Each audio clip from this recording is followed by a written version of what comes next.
பெரிய பெரிய பணக்காரங்க எல்லாம் அவங்க ஏர்ன் பண்றது பாத்தீங்கன்னா லாஸ்ட் ஸ்டேஜா தான் இருந்துச்சு. அவங்க பணத்தை சேமிச்சு வைக்கிறதா ஃபர்ஸ்ட் ஸ்டேஜா இருந்தது. அந்த சேவிங் மெத்தட் என்னன்னு நம்ம என்னெல்லாம் ஃபாலோ பண்ணணும், அவங்க மைண்ட் செட் எப்படின்றத இந்த வீடியோல சொல்ல போறேன். வாரன் பஃபெட் சொன்னாரு, do not save what is left after spending, instead spend what is left after saving. செலவு பண்ண பணத்துல வர மிச்சத்தை சேமிச்சு வைக்காத, சேமிச்சு வச்ச பணத்துல இருந்து மிச்சம் வரத செலவு பண்ணுன்னு சொல்றாரு. இப்பவும் சேமிக்கிறது முதல் இடமா இருக்கணும், செலவு பண்றது ரெண்டாவது இடமா இருக்கணும். இந்த பணம் சேமிக்கிற விஷயத்துல முதல் விஷயம் பாத்தீங்கன்னா pay yourself first. pay yourself firstனா நீ சம்பாதிக்கிற பணத்துல உனக்கான பங்கை எதிர்காலத்துக்காண்டி வைக்கிறது. அதாவது salary வர அன்னைக்கு உனக்கான கொஞ்சம் அமௌண்ட் சேமிச்சு வச்சிருக்குது. அப்படி பண்ணாம இருந்தோம்னா சைக்காலஜி படி இதை பார்த்தோம்னா நம்ம பாக்குறது எல்லாத்தையும் வாங்கணும்னு தோணுமா. நம்மளோட மணி மெயின் அக்கௌண்ட்ல மட்டும் இருந்தா நம்ம செலவு பண்ணக்காண்டி தான் இருக்குன்னு ஒரு எண்ணத்தோட எல்லாத்தையும் பிரெயின் செலவு பண்ண வச்சிருமா. ரொனால்ட் ரீட் ஜானிட்டர், அவர் சாகும்போது அவருக்கு $8 மில்லியன் இருந்துச்சு. எப்படின்னா அவரு செலவு பண்ணதை விட சேமிச்சு வச்சதும் இன்வெஸ்ட் பண்ணதும் அதிகமா இருந்தது. அவருக்கு பெரிய சேலரி எல்லாம் இல்ல, அவர் சின்ன பழக்கத்தை வழக்கப்படுத்தினது மூலமா கிடைச்ச மதிப்பு தான் அது. நம்ம பக்கத்துல நம்மளுக்கு தெரிஞ்சவங்க நல்ல கம்பெனில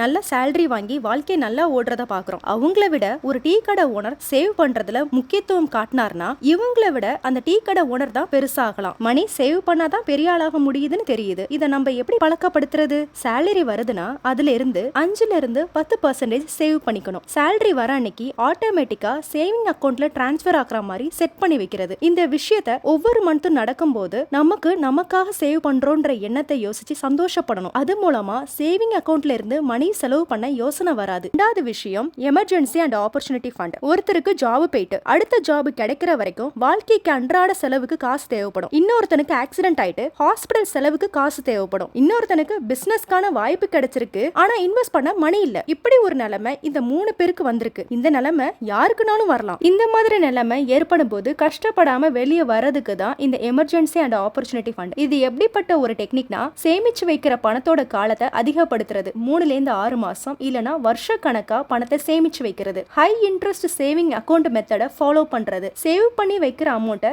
ஷாப்பிங்காகவோ வெக்கேஷனுக்காகவோ யூஸ் பண்ற அமௌண்ட் கிடையாதுன்னு மனசுல நல்லா பதிய வச்சுக்கணும். ஃபர்ஸ்ட் எமர்ஜென்சி ஃபண்ட்னா என்னன்னு பார்ப்போம். எமர்ஜென்சி ஃபண்ட் அப்படின்னா வாழ்க்கையை காப்பாத்துற ஒரு பேசிக் ஷீல்டு மாதிரி. வேலை போனாலோ ஹாஸ்பிட்டலுக்கு ட்ரீட்மெண்ட் எடுக்கிற நிலைமை வந்தாலோ தான் கிட்ட இருக்கிற சேவிங்கை வச்சே சமாளிக்கிறது. யார்கிட்டயும் கடன் வாங்காம இந்த ஃபண்ட் மூலமா பாதுகாப்பா இருக்க முடியும். இதுவே ஆப்பர்ச்சுனிட்டி ஃபண்ட் அப்படின்னா என்னன்னா தன்னோட வாழ்க்கைய அடுத்த கட்ட வளர்ச்சிக்காக உபயோகப்படுத்துற ஃபண்ட். ஒரு பிசினஸ்க்கு நல்ல ஐடியா கிடைச்சிருக்கு, இன்வெஸ்ட் பண்றதுக்காக இருக்கட்டும், இல்ல தனிப்பட்ட ஸ்கில்ஸை வளர்த்துக்கிறதுக்கோ கோர்ஸ் படிக்கிறதுக்காக உபயோகப்படுத்துறது தான் ஆப்பர்ச்சுனிட்டி ஃபண்ட். நான் ஒரு கதை சொல்றேனே. பிரியான்னு ஒரு பொண்ணு இருக்கா. அவ மந்த்லி சேலரியில இருந்து 2000 ரூபாய் எடுத்து ஆப்பர்ச்சுனிட்டி ஃபண்டுக்கு சேவ் பண்ணி வைக்கிறா. மந்த்லி கரெக்டா சேவ் பண்றா. இப்படி 2 இயர்ஸ் ஆகுது. இப்ப அவளுக்கு ஒரு ஸ்கில்ஸ் வளர்த்துக்கணும் ஆசைப்படுறா. அதுக்கு கோர்ஸ் சேர இதுல அவ யார்ட்டையும் கடன் வாங்கல, லோனும் போடல. அவ ஆப்பர்ச்சுனிட்டி ஃபண்ட்ல சேவ் பண்ணி வச்சதே யூஸ் ஆகுது. நல்லபடியா படிச்சு முடிக்கிறா. அவ பழைய சேலரியை விட ட்ரிபிள் இன்கிரிமெண்ட் கிடைக்குது. ஏன் இவ்வளவு இம்பார்ட்டன்டா சொல்றேன்னா இது நல்ல பாதுகாப்பை கொடுத்து மேலும் உயர்த்துறதுக்கு உதவி செய்யும். இதுல இந்த ரெண்டுமே முக்கியமானது தான். ஒன்னு இல்லாம இன்னொன்னு கிடையாது. எப்படி ஒரு செருப்பு மட்டும் போட்டுட்டு இன்னொரு செருப்பு இல்லாம நடக்க முடியுமா? முடியாதுல. அதே மாதிரி தான் ஒன்னு இல்லாம இன்னொன்னு இல்ல. எப்படி சேவ் பண்ணணும்னு பார்த்தோம்னா ஃபர்ஸ்ட் டைம் சேவ் பண்ணும்போது 50-30-20 ரூல ஃபாலோ பண்ணணும். 50% அன்றாட தேவைக்கு, 30% என்ன வேணுமோ அதுக்காண்டி உள்ள செலவுக்காக, 20% அதுல 5% பே யுவர் செல்ஃப் ஃபர்ஸ்டுக்காகவும் 15% எமர்ஜென்சி ஃபண்டுக்காகவும் ஆப்பர்ச்சுனிட்டி ஃபண்டுக்காகவும் சேவ் பண்ணி வைக்கணும். இப்படி பிரிச்சு சேவ் பண்ணி வைக்கிறது மூலமா பிந்திய காலத்துல உதவியா இருக்கும். இப்படி சேவ் பண்ண பெர்சன்டேஜ் மாத்த தோணலாம். சேவிங்கோட பெர்சன்டேஜ் இன்க்ரீஸ் பண்ணி ஸ்பெண்டிங்கோட பெர்சன்டேஜ் டிக்ரீஸ் பண்ணலாம். அப்படி பண்ணா இன்னும் நல்லதுதான். ஆனா சேவிங் பெர்சன்டேஜ் குறைக்காம மெயின்டைன் பண்ணணும்ன்றத மனசு மாறாம இருக்கணும். மூணாவது விஷயம் அவாய்ட் லைஃப் ஸ்டைல் இன்ஃப்ளேஷன். புது வேலை, நல்ல சேலரி, புது லைஃப் ஸ்டைல். சேவிங் மட்டும் இல்லனா நல்லா இருக்குமா? சேலரி நிறைய கிடைக்குது, சேவிங் இல்ல, மந்த் எண்ட் வந்துட்டு கையில காசு இல்ல, எப்படி? இதுதான் life style inflation. Life style inflation என்னன்னா ஒருத்தவங்களுக்கு சேலரி இன்க்ரீஸ் ஆகும்போது தேவையில்லாத செலவு இன்க்ரீஸ் ஆகும். வர எக்ஸ்ட்ரா மணியை சேவ் பண்றதை விட்டுட்டு புது mobile, clothes, travel plan, luxury திங்ஸ்க்கு செலவு போடுறதுல ஃபோக்கஸ் போடுறது. ஒருத்தவங்க இங்க நல்லா சம்பாதிக்கிறாங்க, நல்ல செலவும் பண்றாங்க, அதுவும் அவங்களோட லக்ஸுரி ஐட்டம்ஸ்ல. காரணம் என்னன்னு பாத்தீங்கன்னா இந்த நெகட்டிவ் வேர்ல்டுல தனக்கு என்ன வேணும்ன்றத யோசிக்கிறதை விட மத்தவங்க என்ன எப்படி பார்க்கணும் யோசிக்கணும், தன்னை மிகப்படுத்தி காட்டணும்ன்ற யோசனையே கையில எந்த ஒரு சேவிங்கும் வைக்க விடாம செலவு பண்ண வச்சிரும். இது எல்லாருமே பண்றதில்ல, சில பேர் இப்படி பண்றாங்க. நான் இப்ப சொல்றேன், அது இப்ப நல்ல விதமா சந்தோஷமா இருக்கிற மாதிரி தெரிஞ்சாலும் அது ஒரு வகையான அழுத்தத்தை அவங்களுக்கு உருவாக்கி பிந்தி கஷ்டப்படுறதும் அவங்களாதான் இருப்பாங்க. நான் எல்லாரையுமே சொல்லல, கையில எந்த ஒரு சேவிங்கும் வச்சுக்காம அனாவசியமா செலவு பண்ற பண்றவங்களை மட்டும்தான் சொல்றேன். சேவிங் பண்ணி செலவு பண்றது வேற, இது வரைக்கும் சேவ் பண்ணவே முடியலன்னு நினைக்கிறீங்களா? 50-30-20 ரூலை ஃபாலோ பண்ணுங்க. இது ரொம்ப பேசிக் மெத்தட். மந்த் ஆக ஆக சேவிங் அமௌண்ட் இன்க்ரீஸ் பண்ணணும்னு தோணும், செலவு பண்றது கம்மியாகும். எது தேவை எது வேணும்ன்றதுல தெளிவு கிடைக்கும். தியோடர் ஜான்சன் எடுத்துக்கோங்களேன். அவர் யூபிஎஸ்ல வேலை பார்த்தாரு. வருஷத்துக்கு $14,000 ஏர்ன் பண்ணாரு. இறந்த டைம்ல அவருக்கு $70 மில்லியன் இருந்தது. பே யுவர் செல்ஃப் ஃபர்ஸ்ட் ஃபாலோ பண்ணிருக்காரு. ஸ்டாக்லயும் இன்வெஸ்ட் பண்ணிருக்காரு. இது மூலமா அவர் மணி சேவ் பண்ணிருக்காரு. அவரோட லைஃப் ஸ்டைல் பாத்தீங்கன்னா சிம்பிளா தான் ஃபாலோ பண்ணிருக்காரு. அடுத்த நம்பர் பார்த்தோம்னா கிரேஸ் குரோவர் 1935ல அபாட் லேபரேட்டரிஸ்ல செக்ரட்டரியா வேலை பார்த்திருக்காங்க.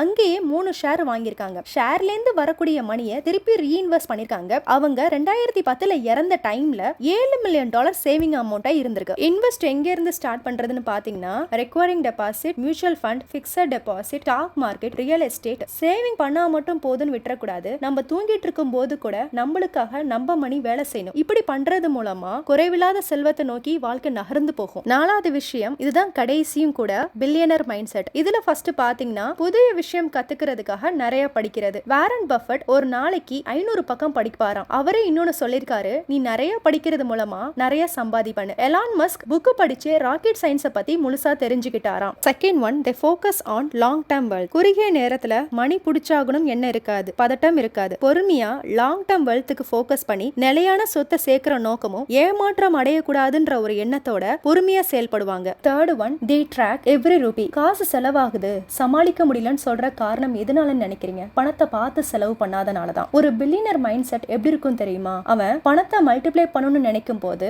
அவனுடைய பணம் எங்க போகுது வருதுன்றதுல கணக்கு கரெக்டா வச்சிருப்பான். அதனாலதான் அவன் பணக்காரனாவே இருக்கிறான். Fourth one, they invest not just save. பணத்தை உபயோகப்படுத்தி அவங்க இன்னும் பணத்தை உருவாக்கணும்காக இன்வெஸ்ட் பண்ணுவாங்க. எதுலலாம் இன்வெஸ்ட் பண்ணுவாங்கன்னா business, stock, real estate, skills சொல்லிட்டு இந்த மாதிரி அப்கிரேட் பண்றதுக்கு இன்வெஸ்ட் பண்ணிட்டே இருப்பாங்க. இது மூலமா அவங்க பணத்தை மல்டிப்ளை பண்ணிட்டே இருப்பாங்க. ஃபிஃப்த் ஒன் பாத்தீங்கன்னா இதுதான் ரொம்ப ரொம்ப பேசிக்கான ஒரு விஷயம். இதுல என்ன ஸ்டார்ட் ஆகுது, pay yourself first.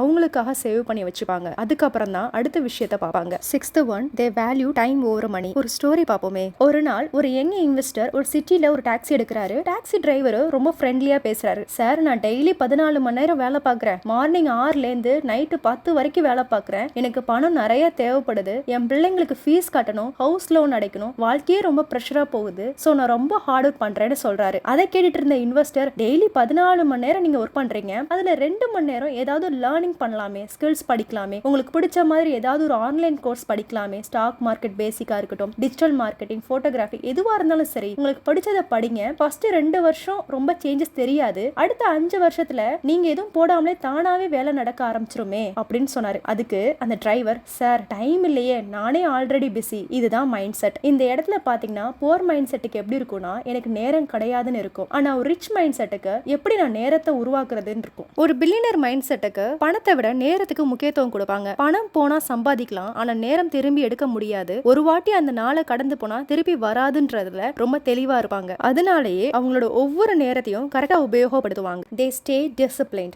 Discipline சொல்லும் போது அது ஒரு கடமை கிடையாது, வாழ்ற வாழ்க்கைய முறைப்படுத்தி கொண்டு போறதுதான் டிசிப்ளின். டிசிப்ளின்னா நம்ம டெய்லி ரொட்டீனுக்கு, கோல்ஸுக்கு ஸ்ட்ரிக்டா ஃபாலோ பண்றது. அப்படி பண்ணும்போது மோட்டிவேஷன் இல்லாம இருந்தா கூட ஒர்க் பண்ண முடியும். மோட்டிவேஷன் வரும்போது ஒர்க் பண்றது ஈஸி. மோட்டிவேஷன் இல்லாத நேரத்துல ஒர்க் பண்றதுக்கு டிசிப்ளின் தேவை. அதுதான் ரியல் பவர். திறமையானவன் கூட தோத்து போவான் அவன்கிட்ட டிசிப்ளின் இல்லைன்னா. ரொம்ப முக்கியமான ஒண்ணு, பில்லியனர் மைண்ட் செட்ல இந்த விஷயத்தெல்லாம் கரெக்டா ஃபாலோ பண்ணுவாங்க. பணக்காரனுடைய மைண்ட் செட்டை பார்த்தாச்சு. இதுல எதெல்லாம் நீங்க ஆல்ரெடி ஃபாலோ பண்ணிட்டு இருக்கீங்களோ அதை கமெண்ட்ல சொல்லுங்க. ஃபாலோ பண்ண போறீங்கன்னாலும் கமெண்ட்ல சொல்லுங்க. இந்த வீடியோ பிடிச்சதுன்னா லைக் பண்ணுங்க. யூஸ்ஃபுல்லா ஃபீல் பண்ணீங்கன்னா மத்தவங்களுக்கு யூஸ்ஃபுல் ஆகட்டும்னு சொல்லி ஷேர் பண்ணுங்க. அதுக்கு முன்னாடி சப்ஸ்கிரைப் பண்ண மறந்துடாதீங்க. பாய்.